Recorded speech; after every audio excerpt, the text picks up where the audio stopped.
প্রিয় দর্শক বন্ধুরা, সপ্তাহ শুরুতে জয়েনিংকে কেন্দ্র করে আপার প্রাইমারি থেকে চাঞ্চল্যকর কিছু খবর আপডেট। অবশ্যই পুরো ভিডিওটিকে দেখে নেওয়ার চেষ্টা করবেন, কারণ সিরিয়াস ও আর্জেন্ট টপিকটির উপরে আর্জেন্ট বেসিসে সিরিয়াস এই ভিডিওটি কিন্তু আপনাদের জন্য ক্রিয়েট করতেই হচ্ছে।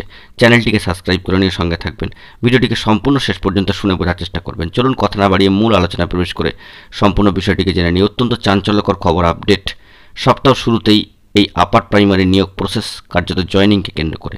বন্ধুরা, আমরা সকলেই জানি যে মহামান্য কলকাতা হাইকোর্টের ডিভিশন বেঞ্চে 11 নম্বর কোর্টে গুরুত্বপূর্ণ মামলাটি রয়েছে এবং সেই সংক্রান্ত বিষয়ে যাবতীয় কেস ডিটেলস আমরা প্রতিনিয়ত কিন্তু আলোচনা করে থাকি এবং সেখান থেকে প্রোগ্রেসিভ কোনো আপডেট তথ্য এখনও পর্যন্ত কিন্তু উঠে আসছে না মহামান্য কলকাতা হাইকোর্টের অ্যাপিলিয়েটেড সাইটের কেস ডিটেলসে। সে বিষয়ে আবারও দেখিয়েছি, একই খবর কিছু ক্ষেত্রে দেখা যাচ্ছে সামাজিক গণমাধ্যম সূত্রে বারংবার কিন্তু প্রোভাইড হচ্ছে এবং বিভ্রান্তিকর নানান তথ্য অনেকে কিন্তু প্রোভাইড করছেন বারংবার। বন্ধুরা, সেই সমস্ত খবরগুলি থেকে সম্পূর্ণরূপে দূরে থাকার চেষ্টা করুন, কার্যত বিভ্রান্তি ছড়ানোর জন্য এই ধরনের খবর, কারণ প্রত্যেক দিন কিন্তু নিত্য নতুন কোনো খবর থাকে না। যে খবরটি বেরিয়ে আসছে যে পশ্চিমবঙ্গ আপার প্রাইমারি চাকরিপ্রার্থী মঞ্চের তরফ থেকে 21 তারিখের আগে বা 21 তারিখের পরবর্তী সময় কোনো ধরনের পদক্ষেপ গ্রহণ করা হয় কিনা সেই দিকে কিন্তু চাকরিপ্রার্থীরা তাকিয়ে রয়েছে। অবশ্যই চাকরিপ্রার্থী মঞ্চের গ্রুপগুলি থেকে কোনো এই বিষয়ে অফিসিয়াল নোটিফিকেশান আসে কিনা সেই দিকে কিন্তু অনেকে তাকিয়ে রয়েছে। আন্দোলন ছাড়া কিন্তু এক পাও কোনো কিছু এগোচ্ছে না, এমনই একটা মনোভাব তৈরি হয়ে গিয়েছে।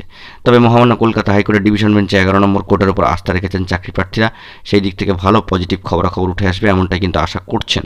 তবে সব মিলিয়ে একটি বিষয় লক্ষ্য করা যাচ্ছে যে সম্পূর্ণটাই কিন্তু মহামান্য কলকাতা হাইকোর্টের অবজারভেশনে একটি পেন্ডিং ডেট ও পেন্ডিং নিয়োগ প্রসেসের ক্ষেত্রে এভাবে কোর্ট হিয়ারিং চলার ক্ষেত্রেও কিন্তু দীর্ঘ সময় অতিবাহিত হচ্ছে। এমনিতেই দীর্ঘ 10টি বছর অতিক্রান্ত হয়ে গিয়ে আরও কয়েকটা মাস কিন্তু অতিক্রান্ত হওয়ার মুখেই। কিন্তু আমাদেরকে একটি বিষয়ে ফোকাসে রাখতে হবে যে চাকরিপ্রার্থী মঞ্চের যে সমস্ত উল্লেখযোগ্য অফিসিয়াল গ্রুপগুলি রয়েছে সেখান থেকে কোনো ধরনের বার্তা উঠে আসছে কিনা, তথা পশ্চিমবঙ্গ আপার প্রাইমারি চাকরিপ্রার্থী মঞ্চের তরফ থেকে যারা জয়েনিংয়ের দাবিতে পাশাপাশি সেকেন্ড কাউন্সেলিং তথা ধারাবাহিক কাউন্সেলিংয়ের দাবিতে লড়ে চলেছেন তাদের তরফ থেকে কোনো ধরনের বার্তা দেওয়া হচ্ছে কিনা সেই দিকে কিন্তু লক্ষ্য রাখতে হবে, কারণ দীর্ঘ সময় ধরে কোনো বার্তা কিন্তু উঠে আসছে না। চাকরিপ্রার্থীরা চাইছেন অবশ্যই রাস্তায় নেমে আন্দোলন করতে, তবে তার জন্য একটা গুরুত্বপূর্ণ সংগঠন দরকার হয় বা সাময়িকভাবে একটা প্রস্তুতি দরকার হয়। সেই দিক থেকে পশ্চিমবঙ্গ আপার প্রাইমারি চাকরিপ্রার্থী মঞ্চ কী ধরনের প্রস্তুতি নিচ্ছে তা কিন্তু এখনও পর্যন্ত জানা সম্ভব হয়নি বা এরকম ধরনের কোনো বার্তা তারা এখনও পর্যন্ত তুলে ধরেনি। তবে তারা সর্বদাই কিন্তু কমিশনের সঙ্গে যোগাযোগ রক্ষা করে চলে।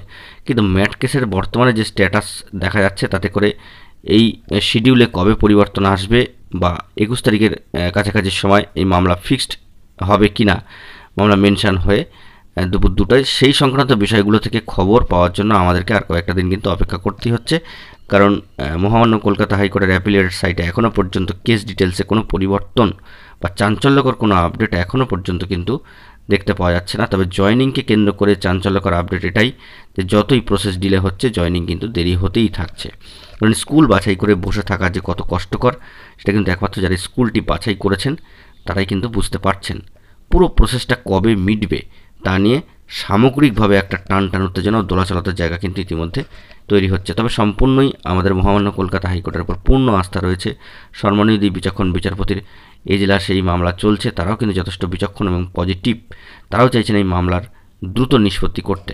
তবে যেহেতু সেন্সিটিভ সমস্ত ম্যাটার এবং একাধিক ক্যান এই মামলার সাথে জড়িত রয়েছে এবং একাধিক চাকরিপ্রার্থী, বলা যেতে পারে কয়েক হাজার চাকরিপ্রার্থীর ভাত ভবিষ্যৎ জীবন জীবিকা কিন্তু জড়িত রয়েছে, তাই অবশ্যই বুঝে সমঝে চলতে হচ্ছে। পেন্ডিং ডেটটির ক্ষেত্রে 21 তারিখের কাছাকাছি সময় কোনো অফিসিয়ালি তথ্য বা কোর্টের সাইটে কোনো পরিবর্তন আসে কিনা সেই দিকেই কিন্তু নজরদারি রাখা এখন আমাদের লক্ষ্য। দেখা যাক বিষয়ে পরবর্তী ক্ষেত্রে কী খবর আপডেট উঠে আসে, কিন্তু যেহেতু এখন এই প্রসেসটা একটু একটু করে এগোচ্ছে এবং ডিলেই হচ্ছে বলা যেতে পারে, সেক্ষেত্রে জয়েনিংয়ের অপেক্ষায় যারা রয়েছেন তাদেরকে আর কিছুটা সময় কিন্তু অপেক্ষা করতেই হচ্ছে। বন্ধুরা, এখন এই পর্যন্তই। গুরুত্বপূর্ণ আপডেটগুলি পাওয়ার জন্য চ্যানেলটিকে সাবস্ক্রাইব করে সঙ্গে থাকুন। ধন্যবাদ।